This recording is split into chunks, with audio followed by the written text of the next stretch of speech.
Hello and welcome to this series where we will be talking about meaning of yoga. So yoga day is coming and it's just around the corner, and I know that you will be bombarded with different asanas, different pranayama techniques, and somewhere in this enthusiasm about the new yoga culture, I feel somewhere in the translation of it, the real meaning of yoga kind of gets lost. And through this series, my objective is exactly that, to bring you the real meaning of yoga and translate it to the best of my capability so that you can understand and benefit from the spiritual practice that yoga is, and bring that to the mat and not just a workout. So, for all practical purposes, I will be taking Yoga Sutras as my guidance. Let's just first understand the meaning of the word yog.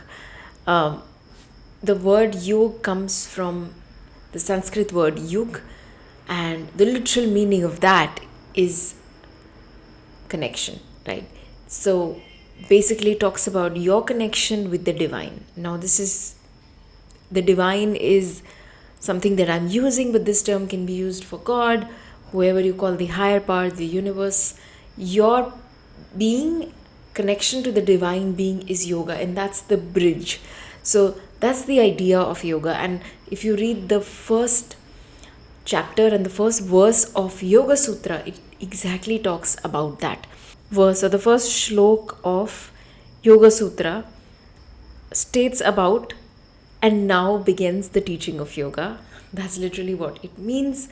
The next one, the second verse of the first chapter, is something that you will hear a lot, and this is basically the most difficult to understand. And this is where the definition of yoga, so to speak, is. So, this states yoga, chitta, vritti, nirodha. If I break it down to the Sanskrit words, that means yoga, which the term we discussed, chitta. Now, chitta, it's a Sanskrit word which doesn't have a direct translation into English. Some people call it mind, but it's not exactly mind.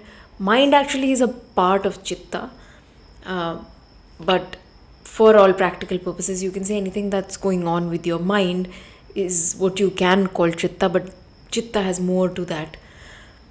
Now, vrittis is something that is discussed in the next couple of verses. Now again, the literal meaning of vritti is, if I'm not wrong, is circle. So, in this context, it doesn't mean circle. In this context, it means anything that fogs your brain, right? It's, again, I'm oversimplifying this. This is so anything that actually takes your chitta to where it should not be. And nirodha, in again very simple words, nirodha is getting rid of. The second verse says, again I'll recite it, yoga chitta vritti nirodha, which means yoga is halting or stopping all sorts of vrittis from the modes of the mind. So basically, that is what the definition of yoga is.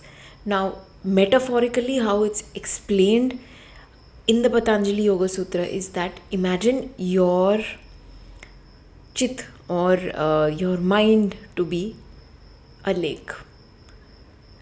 If you throw a pebble inside the lake, there will be circles, ripples, right? There could be, that's one thing. There could be some mud that unsettles once you do that.